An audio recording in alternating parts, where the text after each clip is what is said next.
Bismillahirrahmanirrahim.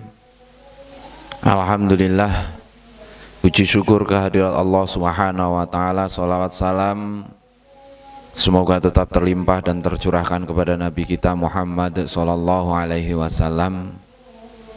Sahabat muslim sekalian, kita lanjutkan ngaji kita. Kita sampai bab tentang puasa khusus. Apa sih puasa khusus itu? Pada pembahasan yang lalu sudah kita bahas. Puasa khusus itu ada puasa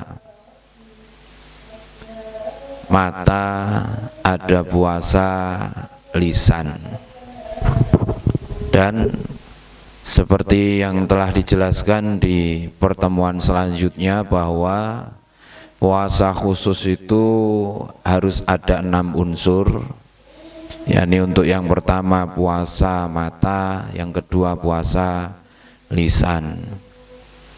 Kita sampai kepada pembahasan yang nomor 3, yakni puasa pendengaran, puasa telinga.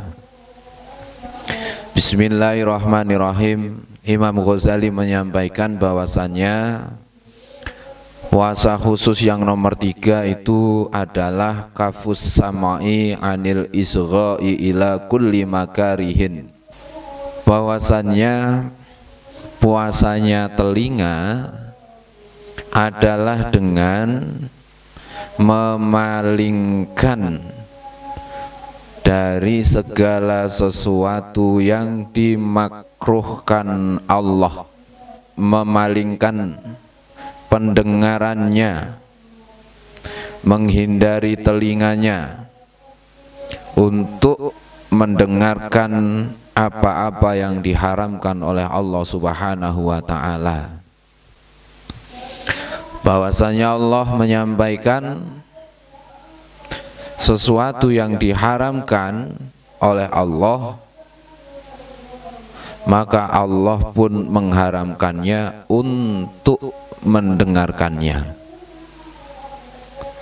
Kemudian Allah Subhanahu wa ta'ala berfirman, bainal mustami'i wa akali suhti. Penjelasan tentang antara seseorang yang mendengarkan perkara yang diharamkan Allah itu sama dengan seseorang yang memakan perkara haram. Jadi puasa telinga adalah dengan memalingkan pendengarannya dari mendengarkan perkara haram. Seperti perkara haram yang telah dijelaskan di pembahasan sebelumnya, ada haram hukumnya mendengarkan, menghibah, menghujat, menggunjing. Haram hukumnya mendengarkan orang yang berbohong dan lain sebagainya. Maka ketika di situ kita ada seseorang yang menghibah atau seseorang yang berbohong, kita ikut mendengarkan, maka dihukumi sama dengan mendengarkan perkara yang haram, walaupun diri kita ini tidak ikut mengucapkan, lisan kita nggak ikut menggunjing orang lain, tetapi telinganya masih mendengarkan, maka dihukumi haram.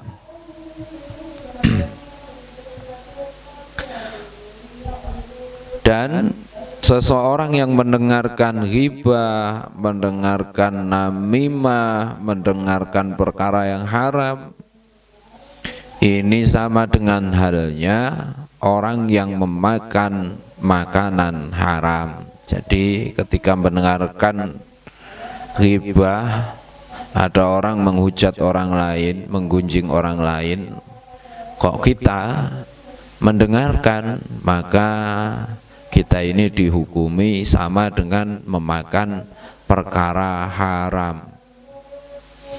Faqala ta'ala, Allah Subhanahu wa ta'ala berfirman, Bismillahirrahmanirrahim.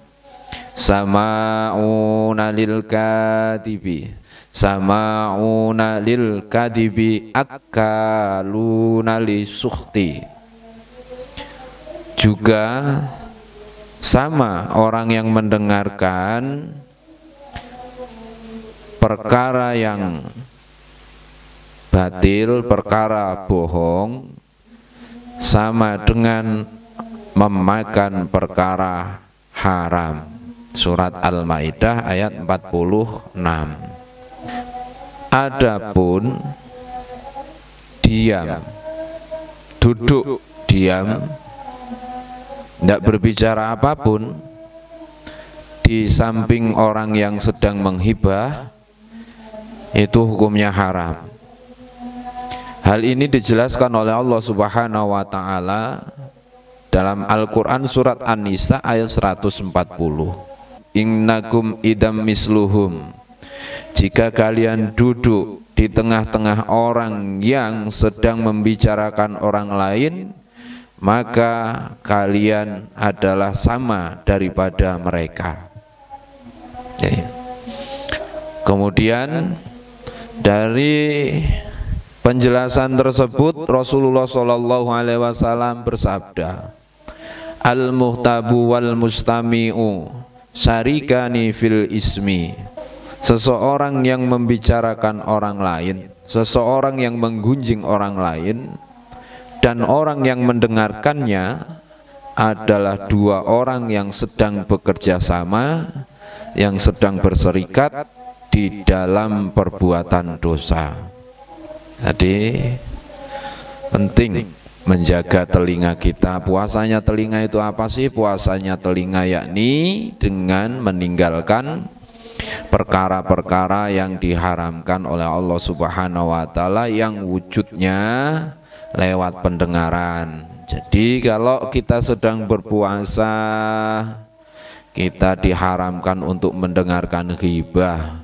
Kalaupun kita ada di tengah-tengah orang yang sedang menghibah, maka berdiam di tempat tersebut itu dihukumi sama dengan orang yang melakukan dosa. Maka ketika dalam suatu tempat duduk ataupun majelis ada seseorang yang sedang membicarakan orang lain, maka kita sebaiknya menyingkirkan diri, menghindarkan diri dari tempat tersebut. Karena apa? Karena seseorang yang membicarakan orang lain dan seseorang yang mendengarkan adalah merupakan orang yang bekerja sama dalam hal perbuatan dosa. Karena nggak akan mungkin orang itu membicarakan orang lain ketika tidak ada yang mendengarkan. Juga kita yang mendengarkan itu pun tak akan ada manfaatnya untuk diri kita. Daripada untuk mendengarkan menggunjing, lebih baik untuk mendengarkan hal-hal lain yang lebih bermanfaat dari perbuatan tersebut. Mendengarkan baca sholawat, mendengarkan baca Al-Quran, ataupun untuk mendengarkan perkara lain yang dibolehkan, yang tidak diharamkan oleh Allah Subhanahu wa ta'ala. Inilah puasanya telinga. Kemudian yang nomor 4, adalah selain daripada menjaga, yang pertama menjaga mata, yang kedua menjaga lisan, yang ketiga menjaga telinga. Puasa khusus yang nomor 4 yakni menjaga seluruh anggota badannya dari tangan sampai kaki dari berbuat yang dibenci oleh Allah Subhanahu wa ta'ala, dari berbuat maksiat. Kemudian mencegah perutnya dari makanan-makanan yang subhat, ketika berbuka puasa. Mencegah perutnya ini dimasuki perkara-perkara yang belum jelas hukum halal haramnya. Yang belum jelas hukum halal haramnya saja tidak boleh, apalagi dimasukkan dengan makanan yang haram, maka sangat tidak boleh sekali.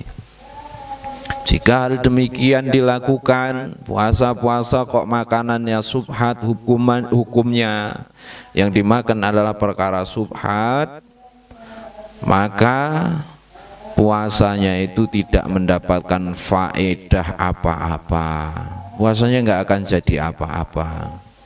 Apalagi dengan ketika berbuka makannya ini menggunakan perkara yang haram. Seperti yang disampaikan pada pertemuan lalu, haram itu yang haram, ada yang haram berdasarkan zatnya, bentuknya, jenisnya, ataupun berdasarkan dalam memperolehnya. Jadi bisa jadi makanan yang secara zat itu halal untuk dimakan, tetapi karena mendapatkannya dengan cara-cara yang haram, maka makanan yang kita makan pun tersebut menjadi haram. Maka berhati-hati dalam rangka mencari rizki, dalam bekerja, terutama untuk sesuatu yang kita makan. Rizki yang kita makan adalah upaya dari kita pekerjaan yang halal, karena dengan pekerjaan yang halal sesuatu yang kita hasilkan dan kita makan pun akan menjadi halal. Kenapa harus meninggalkan perkara haram? Karena perut yang dipenuhi dengan isi haram ini menjadikan murkanya Allah Subhanahu wa ta'ala dan menjadikan berat kita untuk melaksanakan ibadah. Kita akan semakin jauh dari Allah, kita akan semakin jauh dari Allah. Suatu hal contoh, misal ketika kita ikut permainan-permainan judi, permainan-permainan slot mungkin yang saat ini sedang tren di kalangan kita, kemudian kita nembus, dapat bonus, tembus pasangan kita, tembus permainan kita dari pekerjaan yang begitu itu, maka ketika uangnya kita gunakan, kita belanjakan untuk makan, untuk keperluan kehidupan keluarga kita, berarti sama dengan halnya kita memberi makan, kita menghidupi keluarga kita dan mencukupi keluarga kita dengan cara yang haram, dan hasilnya pun akan menjadi haram.